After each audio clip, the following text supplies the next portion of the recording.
Hello guys, स्वागत है आपका प्रभाकर एमबीबीएस में। आज का जो टॉपिक रहेगा वो रहेगा जनरल फार्माकोलॉजी का रूट ऑफ ड्रग एडमिनिस्ट्रेशन। क्या रहेगा? Route of drug administration. अगर हम इस टॉपिक का वर्ड को पकड़ें तो रूट का मतलब होता है पाथ और एडमिनिस्ट्रेशन का मतलब होता है इंटर करना। इसका मतलब ड्रग्स किस पाथवे को फॉलो करेगा, क्यों हमारी बॉडी में इंटर करने के लिए, इस चीज़ को अपन डिस्कस करेंगे इस रूट ऑफ ड्रग एडमिनिस्ट्रेशन में। क्या, फिर से बोल रहा हूँ, ड्रग किस पाथवे के थ्रू या किस पाथवे को फॉलो करेगा, क्या करने के लिए, हमारे बॉडी में इंटर करने के लिए, इस चीज़ को अपन डिस्कस करेंगे रूट ऑफ ड्रग एडमिनिस्ट्रेशन में। अगर सिंपली अगर बोले, अगर इसको डिफाइन करें तो a route of administration is the path by which a drug is brought into contact with the body. अगर हम सिंपली क्या बोले कि रूट ऑफ एडमिनिस्ट्रेशन एक पाथ है, एक वे है, एक रास्ता है जिसके थ्रू ड्रग्स क्या करता है, हमारी बॉडी के कांटेक्ट में आता है, ड्रग्स क्या करता है, हमारी बॉडी में इंटर करता है। इसे अपन क्या बोलेंगे? रूट ऑफ ड्रग एडमिनिस्ट्रेशन बोलेंगे। अगर हम रूट ऑफ ड्रग एडमिनिस्ट्रेशन का बात करें लोकेशन के बेसिस पे, इसको हम दो पार्ट में फर्दर डिवाइड किए हैं। एक तो हो जाएगा आपका लोकल रूट और एक हो जाएगा सिस्टमिक रूट। लोकल रूट क्या होता है? नाम से पता चला लोकल रूट, ऐसे रूट एक स्पेसिफिक जगह पे ही लोकलाइज रहेगा। इसका मतलब इसमें कोई भी सिस्टमिक सर्कुलेशन, कोई भी सर्कुलेशन का इन्वॉल्वमेंट नहीं होगा। इसका मतलब यहाँ पे सिस्टमिक से पता चल रहा है कि ऐसे रूट जिसमें सिस्टमिक सर्कुलेशन इन्वॉल्वमेंट होगा। इसका मतलब इसका जो लोकेशन है एक स्पेसिफिक जगह पे लोकलाइज्ड नहीं होगा। अगर अपन फर्दर बात करें इधर, फर्स्ट ऑफ ऑल अपन बात करें लोकल रूट के बारे में, तो लोकल रूट का जो सबसे पहला एग्जांपल है that is called topical route. अगर हम टॉपिकल रूट का बात करें तो टॉपिकल रूट को हम अप्लाइड करते हैं स्किन के सरफेस पे, स्किन के टॉप सरफेस पे। जैसे इसका एग्जांपल हो जाएगा, आप क्रीम लगाते हो, आप ऑइंटमेंट जब लगाते हो, मतलब क्या आपको कोई इंजरी हुई तो उस टाइम जो आप क्रीम वगैरह लगाते हो तो वो स्किन के अपन सरफेस पे लगाते हैं। तो उस केसेस में क्या होता है कि आपका जो अपर लेयर है उस अपर लेयर पे आपने क्रीम लगाया, और क्रीम लगाने में आपको क्या एक चीज़ बताना, क्या आपको पेन होता है क्या? नहीं। क्या मेहनत होना पड़ता है? क्या मेहनत करना पड़ता है कि नहीं? इसका मतलब क्या हो जाएगा, एक एग्जांपल सबसे पहले देख लेना, लिग्नोकेन जेल। लिग्नोकेन जेल का दो इफेक्ट होता है, एक तो एनाल्जेसिक इफेक्ट भी शो करता है, एक एनेस्थेटिक इफेक्ट भी शो करता है। यह जो लिग्नोकेन जेल बहुत अच्छा एग्जाम्पल आपका टॉपिकल रूट का। इसको अपन कहाँ अप्लाई करते हैं? स्किन के सरफेस पे अप्लाई करते हैं। इसका एडवांटेज का बात करें तो इसका एडवांटेज ये है कि इसमें कोई भी पेन नहीं होगा। इसका मतलब यह पेनलेस प्रोसीजर है। और दूसरा कि यह नॉन इन्वेसिव है। क्या? यह नॉन इन्वेसिव है। और तीसरा, अगर इसे हम इजीली अप्लाइड कर सकते हैं, इसके लिए कोई भी एक्सटर्नल यूज़ की रिक्वायरमेंट इसके लिए नहीं होता है। तो इसका मतलब क्या होगा? तीन एडवांटेज क्या है? एक तो पेनलेस है, दूसरा नॉन इन्वेसिव होगा, तीसरा ये इजीली अप्लाइड कर सकते हैं। अगर इसका डिसएडवांटेज का बात करें तो डिसएडवांटेज, अगर आप कोई क्रीम लगाते हो, स्किन के सरफेस पे कोई क्रीम लगाते हो, क्रीम क्या हो जाएगा, आपके कुछ देर के बाद वो ऑयली पेस्ट लाइक अपीयरेंस होगा। तो ये इसका डिसएडवांटेज है। कभी कभी क्या हो जाएगा कि हमारा स्किन बहुत सेंसिटिव होता है तो वह हाइपर सेंसिटिविटी शो कर देगा। ये दूसरा उसका एडवांटेज है, डिसएडवांटेज है। क्या? दूसरा डिसएडवांटेज है। कौन? स्किन ऑयली पेस्ट लाइक हो जाएगा और दूसरा हाइपर सेंसिटिविटी शो करेगा। अगर दूसरा बात करें, क्या? Inhalation and nasal route. क्या? Inhalation and nasal route. अगर इस इनहेलेशंस और नेसल रूट का बात करेंगे तो यह इनहेलेशंस और नेसल रूट ये आपको सिस्टमिक रूट में भी देखने को मिलेगा। किसमें? सिस्टमिक रूट में भी देखने को मिलेगा। अगर यहाँ पे अपन बात करें इसमें कौन सा ड्रग्स यूज़ करते हैं तो लोकली जो इनहेलेशंस और नेसल रूट है उसमें जो ड्रग्स अपन यूज़ करेंगे वो होगा आपका वोलेटाइल्स ड्रग होगा और गैसियस ड्रग होगा। क्या हो जाएगा? वोलेटाइल्स ड्रग होगा और गैसियस ड्रग हो जाएगा। इसका एग्जांपल याद रखना, साल्बुटामोल जो अस्थमा के पेशेंट जो होता है उसमें अपन यूज़ करते हैं। एक चीज़ याद रखना, अगर इसका एडवांटेज का बात करें तो क्या होगा? इसका एडवांटेज वही जो अपन बात किए थे कि इसमें टॉपिकल रूट में यह पेनलेस होता है, और दूसरा ये नॉन इन्वेसिव होता है और यहाँ पे खुद से आप अप्लाई कर सकते हो। और दूसरी बात, इसका साइड इफ़ेक्ट क्या है? कभी कभी क्या होता है कि जो आप इनहेलेशन के थ्रू, आप जैसे कि ब्रोंकोडायलेटर ले रहे हो, जिससे नेबुलाइजर के थ्रू आप ब्रोंकोडायलेटर ले रहे हो, तो इसका क्या होता है, कभी कभी ये सिस्टमिक सर्कुलेशन में जाएगा तो ये अपना हाइपर सेंसिटिविटी शो करने लगता है। तो मतलब ये इसका डिसएडवांटेज हो गया। अगर हम बात करें नेक्स्ट कि रेक्टल या वेजाइनल रूट, क्या है? रेक्टल और वेजाइनल रूट। अगर हम रेक्टल और वेजाइनल रूट का बात करेंगे तो मतलब ऐसी ड्रग्स जिसको हम रेक्टम के थ्रू दे उसे रेक्टल रूट बोलेंगे, जिसको वेजाइनल के थ्रू दे उसे वेजाइनल रूट बोलेंगे। ये भी ड्रग आपका सिस्टमिक रूट में आएगा, मतलब ये लोकल भी है और सिस्टमिक भी है, जिस तरह से अपन बात की इनहेलेशंस का। अगर हम बात करें रेक्टल्स और वेजाइनल रूट कब देते हैं, रेक्टल और वेजाइनल कब देंगे, मान लो कि सपोज दैट पेशेंट अनकॉन्शियस है, अनकॉन्शियस कंडीशंस में पेशेंट है, तो उस केस में अपन रेक्टल रूट देंगे। अगर मान लो सपोज पेशेंट के पास पेशेंट को रिकरेंट वॉमिटिंग हो रही है, मतलब इसमें क्या करेंगे, अगर मेडिसिन तो ले नहीं पाएगा, ले आया तो वो वॉमिट के फॉर्म में निकल जाएगा, वॉमिटिंग के फॉर्म में निकल जाएगा, इसका मतलब वहाँ पे भी अपन क्या करेंगे, रेक्टल रूट को फॉलो करेंगे। अगर मान लो कोई भी बच्चा काफ़ी छोटा है, बहुत छोटा बच्चा है, तो उसमें भी अपन रेक्टल के थ्रू मेडिसिन देंगे। अगर मान लो कोई भी ज़्यादा काफ़ी ओल्ड मैन है, तो वहाँ पे भी अपन देंगे क्या, रेक्टल रूट के थ्रू अपन मेडिसिन देंगे। अगर बात करें ऐसी पेशेंट जो फूड ओरली नहीं ले पा रहा है, मतलब ऐसा पेशेंट जो फूड ओरली नहीं ले पा रहा है, तो मेडिसिन कैसे लेगा, नहीं ले पाएगा, तो वहाँ पे भी अपन इस रूट को, रेक्टल रूट को अपन फॉलो करेंगे। क्या करेंगे, रेक्टल रूट को फॉलो करेंगे। लेकिन इसका डिसएडवांटेज है, क्या डिसएडवांटेज है, इसका डिसएडवांटेज है कि सबसे पहले जो पेशेंट कंफर्टेबल फील नहीं करेगा, क्या करेगा, पेशेंट कंफर्टेबल फील नहीं करेगा। और दूसरा डिसएडवांटेज ये है कि पेशेंट एम्ब्रेसिंग फील करेगा, क्या करेगा, एम्ब्रेसिंग फील करेगा। अगर नेक्स्ट रूट का बात करेंगे तो क्या हो जाएगा कि यहाँ पे एक होता है कंजक्टेबल रूट, क्या, कंजक्टेबल रूट जो आई के केस में यूज़ करते हैं आई ड्रॉप वगैरह को। अगर दूसरा होता है कि ऑरिकुलर रूट, ऑरिकुलर ईयर के केस में यूज़ करते हैं ईयर ड्रॉप वगैरह को। लेकिन इसका डिसएडवांटेज है, अगर किसी के ईयर में सर्जरी हुआ हो तो वहाँ पे अपन ईयर ड्रॉप नहीं देंगे, क्योंकि वहाँ पे इन्फ्लामेशन हो सकता है, कोई साइड इफेक्ट हो सकता है, ये इसका डिसएडवांटेज है। अगर नेक्स्ट रूट का बात करें अपन, that is called systemic route. अगर अपन सिस्टमिक रूट का बात करेंगे, नाम से पता चलता है सिस्टमिक रूट में जनरल सर्कुलेशन का इन्वॉल्वमेंट होगा, मतलब सिस्टमिक सर्कुलेशन का इन्वॉल्वमेंट होगा। लेकिन अभी तक हम क्या बात किए, लोकल रूट में, लोकल रूट में कोई भी जनरल सर्कुलेशन का इन्वॉल्वमेंट नहीं होता है, इसमें आपको सिस्टमिक सर्कुलेशन का इन्वॉल्वमेंट होता है। इसका मतलब बॉडी जो यहाँ पे जो ड्रग्स आएगा वो पूरे बॉडी में फैलेगा, किसके थ्रू, सिस्टमिक सर्कुलेशन के थ्रू। किस तरह से होता है अपन बात करेंगे। इसका भी फर्दर दो डिवीज़न होता है, एक हो जाएगा आपका इंटेरल, एक होता है पेरेंटेरल। इंटेरल पेरेंटेरल क्या होता है बाद में डिस्कस करते हैं। इंटेरल का मतलब होता है आपका इंटेस्टाइन, क्या होता है, इंटेस्टाइन्स। और इंटेस्टाइन्स में इसमें जो आता है आपका सबसे important route, that is called oral route. क्या आता है, ओरल रूट आता है। मतलब इंटेरल का मतलब क्या हो गया, इंटेस्टाइन। इंटेस्टाइन का सबसे अच्छा इंपॉर्टेंट, यदि इंटेरल रूट का बात करेंगे तो कौन सा रूट है, that is called oral route. Oral route जो होता है इसका एडवांटेज का बात करेंगे, एक तो ये सेफर होगा, सेफ होता है यह, और दूसरा ये चीपर है। पैसा पे किसी को आप बुला के मतलब किसी प्रैक्टिशनर का रिक्वायरमेंट नहीं है कि आप उसको 200 रुपया दो, 500 रुपया दो तो आपको मेडिसिन देने आएगा, ऐसा कुछ नहीं होता। और दूसरा ये पेनलेस होता है, कोई दर्द नहीं होता, आप खाना की तरह ले जाओ, जैसे कि आपने एक छोटा सा टेबलेट होता खा लो, कोई दर्द नहीं होता, पेनलेस होता है। अगर बात करें ये कन्वीनियंट होता है, कन्वीनियंट और होता है कि रिपीटेड आप ले सकते हो, जितना बार मन करे उतना बार लो, यहाँ पे डिपेंड करता है। इसको सेल्फ एडमिनिस्ट्रेटेड होते हैं, कोई भी यहाँ पे डॉक्टर क्या या कोई भी प्रैक्टिशनर्स, किसी नर्स वगैरह किसी के रिक्वायरमेंट नहीं होता है। इसका मतलब क्या हो जाएगा, ये एक सेल्फ एडमिनिस्ट्रेटेड होता है। अगर इसका डिसएडवांटेज का बात करें तो डिसएडवांटेज में आता है फर्स्ट पास मेटाबॉलिज्म।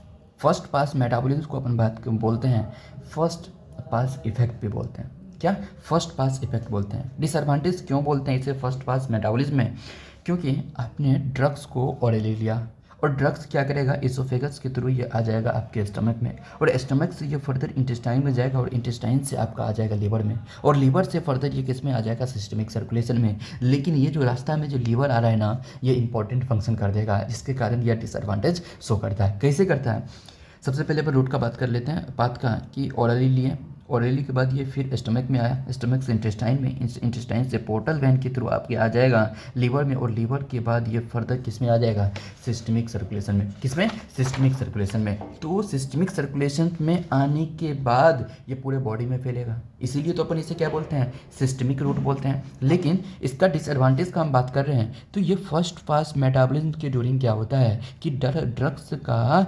मेटाबोलाइजेशन होता है। ड्रग्स मेटाबोलाइज होता है किसके द्वारा, लीवर के द्वारा। लीवर क्या करेगा, ड्रग्स का मेटाबोलाइज करेगा, और ड्रग्स का जब मेटाबोलाइज होगा इसका मतलब ड्रग्स का जो एफिकेसी है उसको डिक्रीज कर देगा। अगर ड्रग्स का एफिकेसी डिक्रीज हुआ तो ड्रग्स का बायो अवेलेबिलिटी भी डिक्रीज हो जाएगा। अगर सपोज दैट किसी ड्रग्स का बायो अवेलेबिलिटी 100% है, तो वह डिक्रीज़ होके मेटाबोलाइजेशन के कारण यह डिक्रीज़ होके आपको 80 पे हो जाएगा, 70 हो जाएगा, किसी केस पे 50 हो जाएगा। यह इसका side effect, important side disadvantage अपन बोल सकते हैं। अगर नेक्स्ट डिसएडवांटेज का बात करें तो वह आपका है इमरजेंसी सिचुएशन। इमरजेंसी सिचुएशन में क्या होता है कि आप ओरल के थ्रू ड्रग्स नहीं दे सकते हो। क्यों? क्योंकि जो हम ओरली ड्रग्स लेते हैं उसका जो एक्शन होता है काफ़ी स्लो होता है। क्या होता है? काफ़ी स्लो होता है। और दूसरा नेक्स्ट जो डिसएडवांटेज है क्या होता है कि आप जो टेबलेट खाते हो उसका वो टेस्टलेस नहीं होता है, तो इसका मतलब पेशेंट उस टेस्ट को टॉलरेबल नहीं कर पाता है, इसीलिए इसे क्या बोलेंगे, टेस्ट टॉलरेबल नहीं होगा उसमें। ये नेक्स्ट डिसएडवांटेज है। अगर बात करें कोई भी पेशेंट है उसे सीवियर वोमिटिंग है या डायरिया है, तो वोमिटिंग है तो आप टेबलेट दोगे तो वो वोमिटिंग के थ्रू उस टेबलेट को निकाल देगा। इसका मतलब क्या हो जाएगा कि आप उस पर्सन में मेडिसिन ओरली आप नहीं दे सकते हो, तो इसका मतलब पेशेंट को अगर सीवियर वोमिटिंग है तो वहाँ पे भी यूज़ नहीं होगा, डायरिया है तो वहाँ पे भी यूज़ नहीं होगा। अगर हम बात करें पेशेंट अनकॉन्शियस है तो पेशेंट मेडिसिन नहीं ले पाएगा, तो उस केस में भी अपन इस मेडिसिन को नहीं दे सकते, ऑरली नहीं दे सकते। अगर हम बात करें नेक्स्ट पॉइंट पेरेंटरल का, पेरेंटरल क्या होता है? पेरेंटरल में कोई भी इंटेस्टाइन्स का इन्वॉल्वमेंट नहीं होगा, कोई भी इंटेस्टाइन्स का इन्वॉल्वमेंट नहीं है। इसका मतलब क्या हो गया कि फर्स्ट पास मेटाबॉलिज्म नहीं होगा। जब फर्स्ट पास मेटाबॉलिज्म नहीं होगा तो बायो अवेलेबिलिटी कम नहीं होगा। जब बायो अवेलेबिलिटी कम नहीं होगा तो उस केस में पेरेंटरल रूट का बायो अवेलेबिलिटी तुम्हें मैक्सिमम देखने को मिलेगा। क्या मिलेगा? मैक्सिमम देखने को मिलेगा। अगर इसमें बात करें पेरेंटरल रूट का, तो दो इसको फर्दर डिवाइड करते हैं, एक तो होता है इन्वेसिव, एक होता है नॉन इन्वेसिव। अगर अपन जो अब बात करेंगे इसका पेरेंटरल रूट का क्लासिफिकेशन है वो नॉन इन्वेसिव होगा। ये जिससे अपन पहला नॉन इन्वेसिव का बात करें तो वो सबलिंगुअल रूट होगा। क्या? सबलिंगुअल रूट इस या बक्कल रूट। इसमें क्या होता है कि सबलिंगुअल में क्या होता है कि आपका जो टंग है, टंग के नीचे ड्रग्स को प्लेस किया जाता है। टंग के नीचे क्यों? क्योंकि टंग का जो नीचे सरफेस होता है, सबलिंगुअल है ना, तो इसका मतलब इसीलिए टंग के नीचे बोले। टंग के नीचे अपन क्या बोलेंगे? ड्रग्स को प्लेस करेंगे। क्यों करते हैं? क्योंकि टंग के नीचे जो है हाईली वेस्कुलराइज्ड होता है, ब्लड सप्लाई काफ़ी रिच होता है, तो इसीलिए वो क्या करेगा, जल्दी से ड्रग्स को एब्जॉर्ब करेगा और डायरेक्ट वो क्या करता है, सिस्टमिक सर्कुलेशन में एंटर कर जाएगा। डायरेक्ट जब सिस्टमिक सर्कुलेशन में इंटर किया, इसका मतलब वो अपना जल्दी से जल्दी क्या क्विक एक्शन शो करता है। ये पॉजिटिव फीडबैक है। इसका पॉजिटिव फीडबैक नहीं, अपन पॉजिटिव एडवांटेज अपना बोल सकते हैं। क्विक यह अपना एक्शन शो करेगा। अगर दूसरा बात करें बकल रूट, बकल रूट जो चिक और गम है ना, चिक और गम के बीच में ड्रग्स को रखा जाता है। यहाँ पे भी चिक और गम के बीच में भी क्या होता है कि आपका ब्लड सप्लाई काफ़ी रिच होता है, वहाँ से भी क्या होता है कि ड्रग्स काफ़ी ईजिली ड्रग्स क्या करता है, एब्जॉर्ब हो जाता है और काफ़ी जल्दी वो डायरेक्टली सिस्टमिक सर्कुलेशन में जाएगा और अपना एक्शन को क्विकली शो करेगा। किसमें? बकल रूट में भी। अगर इसका डिसएडवांटेज का बात करें तो क्या आप क्या कर रहे हो, ड्रग्स को आप टंग के नीचे रख रहे हो, चिक और गम के बीच में रख रहे हो, इसका मतलब ड्रग्स का टेस्ट पे भी डिपेंड करेगा। अगर जो ड्रग क्या होता है कि बिटर टेस्ट होगा, तो जिसके कारण क्या हो जाएगा, टेस्टलेस होने के कारण ज़्यादा आपको, क्योंकि ड्रग्स है तो ऑब्वियसली टेस्टलेस होगा, ज़्यादा टेस्टफुल नहीं होगा आपके लिए, तो उस चीज़ को आप काफ़ी प्रोलॉन्ग टाइम तक, लंबे टाइम तक होल्ड नहीं कर पाओगे, तो यह उसका डिसएडवांटेज है। अगर इसका एग्जाम्पल का बात करेंगे तो यह होगा नाइट्रोग्लिसरीन। नाइट्रोग्लिसरीन को यूज़ करता है एक्यूट अटैक ऑफ एंजाइना में। किसमें? एक्यूट अटैक ऑफ एंजाइना में क्या यूज़ करते हैं, नाइट्रोग्लिसरीन को अपन यूज़ करते हैं। अगर हम बात करें नेक्स्ट रूट का, that is called rectal route. Rectal route को अपन लोकल रूट में भी पढ़ चुके हैं। तो रेक्टल रूट, वही बात कि रेक्टल रूट क्या होता है, यहाँ पे भी एक चीज़ याद रखना है, यह भी नॉन इन्वेसिव प्रोसेस है और यहाँ पे भी ब्लड सप्लाई काफ़ी होता है, रिच होता है, तो यहाँ पे भी जो ड्रग्स का डायरेक्टली एब्जॉर्प्शन होगा, डायरेक्टली या सिस्टमिक सर्कुलेशन में जाएगा और अपना इफेक्ट शो करेगा। इसका अगर ज़्यादा बात नहीं करें, क्योंकि अपन लोकल रूट में एडवांटेज और डिसएडवांटेज डिस्कस कर चुके हैं, तो इसका एग्जाम्पल पर बात फोकस करें तो एक होता है इंडोमेथासिन। इंडोमेथासिन टेबलेट है, ये ड्रग्स है, ये ड्रग्स को दिया जाता है रूमेटॉइड अर्थराइटिस में। किसमें? रूमेटॉइड अर्थराइटिस के पेशेंट में अपन क्या देते हैं, ड्रग्स इंडोमेथासिन देते हैं, इंडोमेथासिन देते हैं। अगर नेक्स्ट ड्रग्स का बात करें, हाँ, फिर इसका डिसएडवांटेज वही same disadvantage, person comfortable feel नहीं करेगा, इसमें एम्बरेसिंग पेशेंट को फील आएगा, ये इसका डिसएडवांटेज हो गया। अगर हम बात करें नेक्स्ट क्यूटेनियस या डर्मल फॉर्म में, क्यूटेनियस या डर्मल फॉर्म में क्या होता है कि सबसे पहले इसमें जो ड्रग्स दिया जाता है ना, वो पैच के फॉर्म में, पैचेज के फॉर्म में होगा। तो इस ड्रग्स को पैचेज के फॉर्म होगा और ये डायरेक्टली सर्कुलेशन में जाएगा और अपना सिस्टमिक इफेक्ट शो करेगा। इसका एडवांटेज का बात करेंगे तो क्या हो जाएगा, इसमें वही बात, इसमें फर्स्ट पास मेटाबॉलिज्म नहीं होगा। पहला एडवांटेज तो ये बोलना, क्योंकि ये नॉन इन्वेसिव है। अगर दूसरा इसमें बोलेंगे कि इसमें फर्स्ट पास मेटाबॉलिज्म नहीं है। फर्स्ट पास मेटाबॉलिज्म नहीं है तो क्या होगा, बायो अवेलेबिलिटी कम नहीं होगा। क्यों? क्योंकि एफिकेसी कम नहीं होगा ड्रग्स का। क्यों? क्योंकि मेटाबोलाइजेशन नहीं होगा लिवर के द्वारा। तो क्योंकि ये डायरेक्ट सिस्टमिक सर्कुलेशन में जा रहा है ना, तो इसका मतलब फर्स्ट पास मेटाबॉलिज्म नहीं होगा। और दूसरा जो इंपॉर्टेंट है सिस्टमिक सर्कुलेशन में डायरेक्ट इंपॉर्टेंट जो अपन डिस्कस कर चुके हैं, और इसमें जो ड्यूरेशन होता है एक्शन का वो प्रोलॉन्ग्ड होता है। क्या? प्रोलॉन्ग्ड होता है। और इसमें जो एक सबसे इंपॉर्टेंट है जो ड्रग्स का जो एब्जॉर्प्शन होता है ना, एक कांस्टेंट वे में एब्जॉर्प्शन होता है। तो क्या बोलेंगे, drugs provide a constant plasma concentration of the drugs. क्या? Provide a constant plasma concentration of the drugs. Constantly drugs का एब्जॉर्प्शन होता है।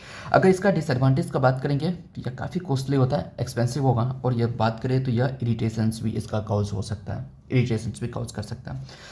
नेक्स्ट अपन बात करेंगे इनहेलेशंस रूट। इनहेलेशंस रूट वही अपन बात किए, लोकल रूट में भी अपन बात कर चुके हैं, और यही सिस्टमिक ये जो रूट है इसमें भी अपन डिस्कस करते हैं इनहेलेशन रूट। ये दोनों जगह आता है।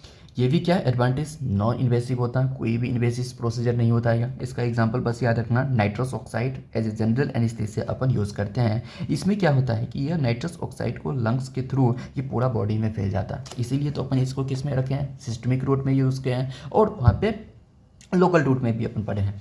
अगर नेक्स्ट रूट का बात करें, that is called nasal route. Nasal route में है, ये भी क्या हो जाएगा, सबसे इंपॉर्टेंट यह नॉन इन्वेसिव प्रोसेस है, ये भी नॉन इन्वेसिव है।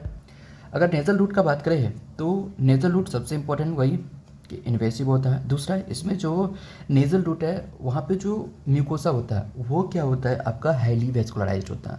वहाँ पे जो ब्लड कैपिलरीज हैं उसके थ्रू क्या होता है कि ड्रग्स को एब्जॉर्ब करता है, डायरेक्ट आपको सिस्टमिक सर्कुलेशन में ले जाएगा। यहाँ पे भी आपका क्या वही, जब भी आपको एडवांटेज का बात करना, फर्स्ट पास मेटाबॉलिज्म नहीं होगा, दूसरा ये डायरेक्ट सिस्टमिक सर्कुलेशन में जाएगा, क्विक एक्शन शो करेगा। इसमें जो ड्रग्स अपन यूज़ करेंगे ना, GnRH एगोनिस्ट ड्रग्स यूज़ करेंगे, और वैसोप्रेसिन और ADH को यूज़ करते हैं यूरिन आउटपुट को कंट्रोल करने में।